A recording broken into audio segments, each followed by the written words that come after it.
Hi everyone, Megan here. Welcome to the second installment of Journey to Jane Austen. My journey will be happening in the next few months. I'm going to England. I'm going to go see all of Jane Austen's homes, where she died. Anything related to Jane Austen, basically, I am doing. So in preparation for this trip, I am rereading all her novels, as well as her incompleted works, the Watsons and Sanditon. I've read all her works, but I've reread all her works, but I want to reread them again in preparation for this trip. So each month, as I said in my announcement video, I'll link that below in case you haven't seen it. But yes, as I said, each month I will be picking one or two of Jane Austen's main novels, and I will be reading that along with one nonfiction about Jane Austen or by Jane Austen. So for the month of February, the book that I picked was Emma. And the reason why I picked Emma is because of the new version of Emma that is just coming out. Now, I have not seen it yet, and I am just dying to. I've been trying to go, but it just seems like it's only in select theaters, and so I have not been able to see it, but hopefully I will be able to see it very soon, and when I do, I am hoping to make a video on it. So, I will now talk to you about my thoughts this time around. This was at least my third time reading Emma, if not more, because I grew up kind of listening to the audiobook of Emma read by Jeremy Northam, who played Mr. Knightley in one of the movie versions from the 90s, and I cannot remember if it was the Kate Beckinsale version or the Gwyneth Paltrow version. It's been a while since I've seen either of those. But yeah, so I have read this a lot. There was whole phrases and sentences that I was like, oh yes, I know exactly how this chunk goes, word for word. But yeah, I really enjoyed reading it, and there was lots that I picked up on this time that I hadn't before, and that shows you how good Jane Austen is. Now, before I go on, I should put a spoiler warning here. There will be spoilers for Emma, and later on in the video, there will be spoilers for Pride and Prejudice. But I will try to keep all spoilers for the other books out of here so that if you haven't read them, you can watch this video. Now, one thing I did notice this time around is that Mr. Knightley, the hero of the story, his part isn't as big as I remembered. Mr. Elton and Frank Churchill almost seem to play bigger roles in a way than Mr. Knightley does. That might not be entirely true. Maybe it's just that I assume that Mr. Knightley should be far bigger than these two roles, and he isn't. He's only slightly bigger. So that might be more what it actually is, but it would be nice to know like a word count. This would be something that John Mullan would be good at. He would be good at saying, this is how much airtime that Mr. Knightley gets, or this is how many scenes that Frank Churchill is in, or this is how many words that Mr. Elton says. So I would love to find out more about that. If you do know, leave a comment below. That is so obscure though that I would be absolutely shocked if you did know. Many other times when I've read this book, I have thought, you know, Emma came close to ruining Harriet's life, but it's okay, everything's fine. Harriet, you know, eventually went on to marry the love of her life. If you don't know the story of Emma, Emma is a 21-year-old matchmaking heiress who takes this little friend under her wing and basically tries to matchmake her and really messes with her life. And so in the past I've been like, oh, Harriet did end up marrying the love of her life. She's okay, everything's fine. But it does talk about this regret that Mr. Knightley and that Emma have that she was ever even friends with Harriet, because Harriet has lost some of her humility and she has begun to think that she should be treated like someone of the upper class.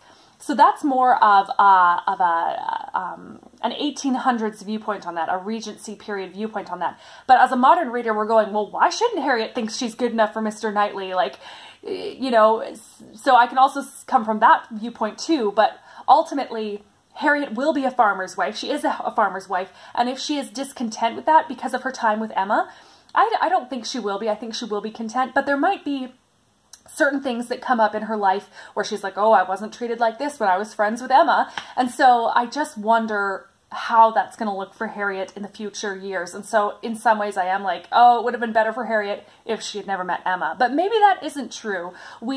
Austen doesn't tell us she says that she had a happy marriage to Robert, but I'm sure it did create some discontent in her life as well. Okay, I want to discuss just a little bit here Frank Churchill and Jane Fairfax.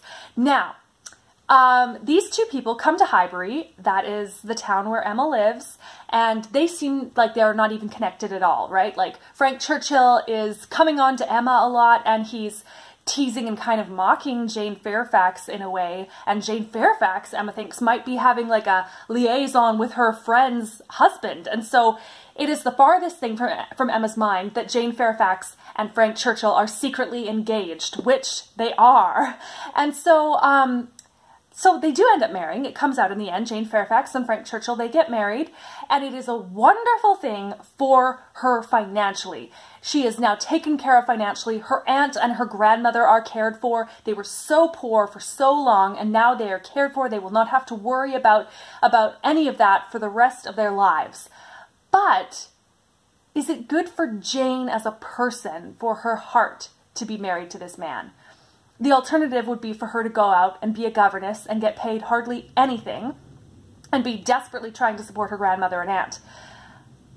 But Frank Churchill, at what cost is she doing this? Like, he's probably going to be cheating on her. Some would argue, oh no, he's not going to do that. But here's the thing, if he was willing to basically emotionally cheat on Jane while they were engaged, they're not even married yet, he's declaring his love for her, but he's like emotionally cheating on her, all for the sake of covering up their engagement, like, that's not a good sign, is it? That's not a good sign. If that's how your man is treating you, that is not a good sign. Leave him behind. Now, this is a different time period. I understand that. Jane Fairfax is looking for a way to provide for her family. So this marriage opportunity is like another career path for her, basically. But ultimately, I don't think she's going to be happy with this guy. The only reason why he does come out and say that he wants to marry her, he makes his engagement public, is one, because his aunt died. She is the one who was saying, no, we will disinherit you if you marry Jane. And two, because Jane is going to become a governess. Even after his aunt died, he's still not going to say anything. The only reason why he says anything is because he realizes that Jane has hired herself out as a governess, and so he begs his uncle. He says, please, I love her, I want to marry her, and then his uncle's in a charitable mood because his wife just died, so he wants his nephew to have love too, and it's just like, he never would have made it public. He might have waited till his uncle died, which could have been years later, and so it's like, this is not a good guy. He might be charming, he might be kind, everybody's willing to forgive him because of these things, and he's a young man, and so good looking, he's easy to forgive, but really, do you want to put yourself under his power? I wouldn't. Okay, two more things about Emma, or this video is going to be forever. The age gap between Mr. Knightley and Emma is bothersome. Bothersome? Disturbing. I don't want to speak too strongly because basically when I read this book, I can develop one of two mindsets. I can kind of overlook the age gap and dive into this beautiful, wonderful romance between Emma and Mr. Knightley, and it's adorable and it touches my heart. That's how I prefer to read it. But sometimes it's hard to read it that way when you read sentences like how Mr. Knightley has been in love with Emma since she was 13 years old. And he was 29. That is creepy and gross and disturbing. So those kind of sentences are hard to overlook, but if I really want to enjoy this book, I do overlook it and I do say, okay, that was a different time.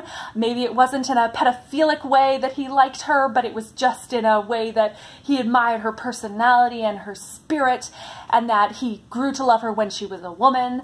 So I try to make those excuses and not think, Mr. Knightley is a pedophile, because obviously I would not enjoy this if I thought that way. And I don't think that's how Jane Austen meant it. I really don't. So, yeah. One other thing here, this is just a funny thing that I thought of. I love how Mr. Elton, in the end, has to marry both Harriet to Robert Martin and Emma to Mr. Knightley. So it's like both the woman that people thought he was wanting to marry, that Emma thought he was wanting to marry, and he's like, no, no, no, I'm not marrying her. He has to marry her to somebody else.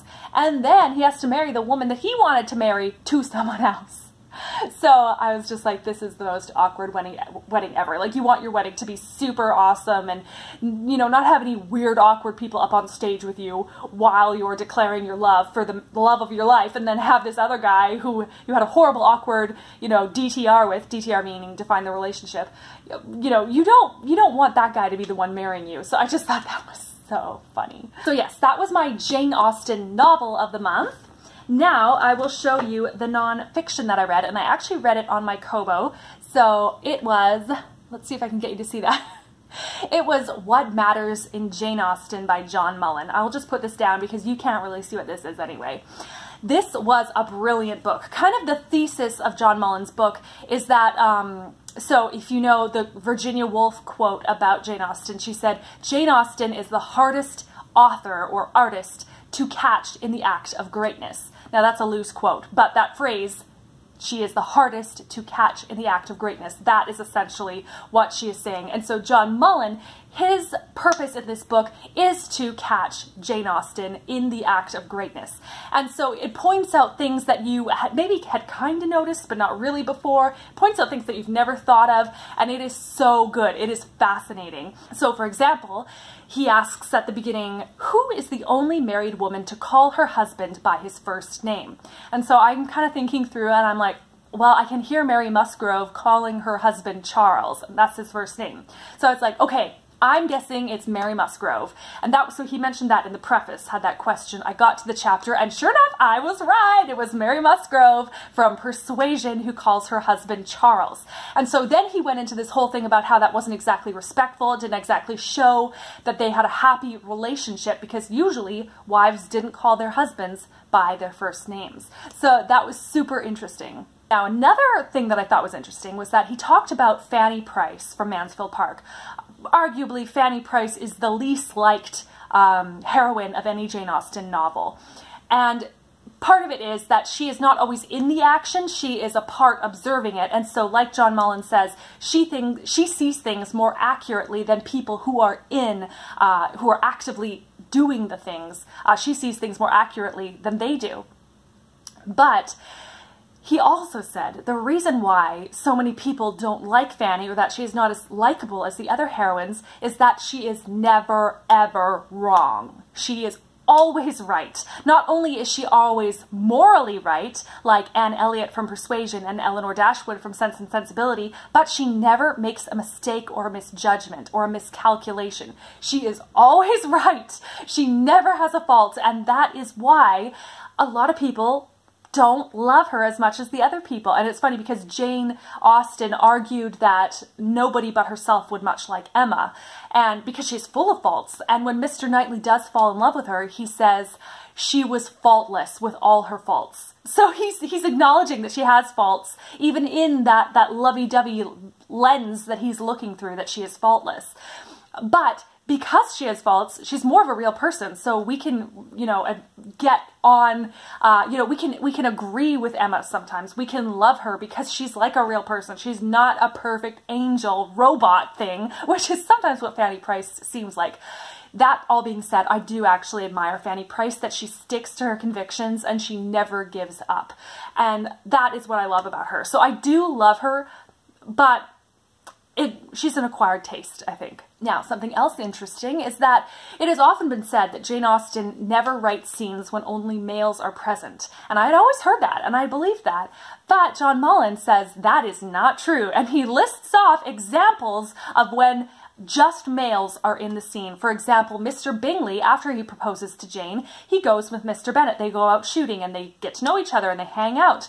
For another example, actually there's quite a few in Mansfield Park where Sir Thomas and his son Edmund, they talk about Fanny. They talk about numerous things where these two meet by themselves. There's scenes with just them. There's also a scene where, which is quite funny actually, where Sir Thomas comes across someone in his own home, Yates, who is rehearsing a play alone in this room, and Sir Thomas has just come back from Antigua, and he's like, who are you? What are you doing in my home? And so they have that whole scene. John Mullan has debunked this myth, so thank you, John Mullan. Another interesting fact that John Mullan pointed out is that Lizzie and Darcy, when they run into each other at Pemberley accidentally, they share a mutual blush. So they see each other and they both blush, and that is the only time that that happens in Jane Austen, and it just made me go, oh, that's so cute. They are like meant to be together. Like, I just love them. One of my favorite chapters was about the proposals, just proposals in general in Jane Austen, and there are a lot of them.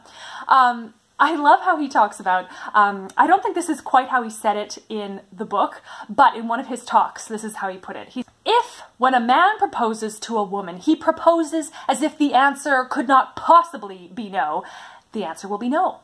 And it's like, that is so true. And the perfect example of this is Mr. Darcy himself. When he proposes to Elizabeth for the first time, he cannot imagine Elizabeth saying no. He just assumes she's going to say yes, and he proposes to her in a very arrogant, rude way. And I love the 2005 Keira Knightley version of Pride and Prejudice. Believe me, I love it. I love a lot of versions of Pride and Prejudice. But Matthew Macfadyen, who I do love as Mr. Darcy, he plays that scene as if he's really uncertain and really nervous and he's terrified, and it's adorable and it's so romantic and it's like so cute. But it's not exactly Mr. Darcy. Mr. Darcy walks in there, he's all arrogant, and he's just like, yep, this is why I shouldn't marry you, this is why you're not worthy of me, this is why your family drives me crazy, but I love you and I admire you most ardently, will you marry me? So Elizabeth's like, what? You're insulting me like crazy here. No. So I just love that. It's like, yeah, Mr. Darcy, he is unlikable for a reason. Lizzie has a reason not to like him. There's like a cat that's like, I don't know if you can hear that, it's weird. There's like a cat outside my door. Now, one other interesting question that he brought up, which I will not tell you the answer to because you should go and read this book, is that he says, which heroine has the fastest courtship? So, if you think you know, comment below. He also tells us who has the fastest courtship, period. So, if you know that one, comment below. And when I say that, I mean in all of her novels. So, yeah, so for next month, I am choosing to read Northanger Abbey. As you can see, I have already started it. Bonnet to Dawn is doing a read-along of this. I might be a little too late to start commenting on their chain in the Facebook group. Bonnet to Dawn is a podcast, in case you don't follow them. I am excited to get into this. And for the non-fiction read, I will be reading Jane Austen at Home by Lucy Worsley. And also, if I get a chance, I'll read Sense and Sensibility as well. So, yeah, I'm very excited about this project. I love Jane Austen, and I've loved indulging my Jane Austen tastes this past month, and I look forward to it again this month.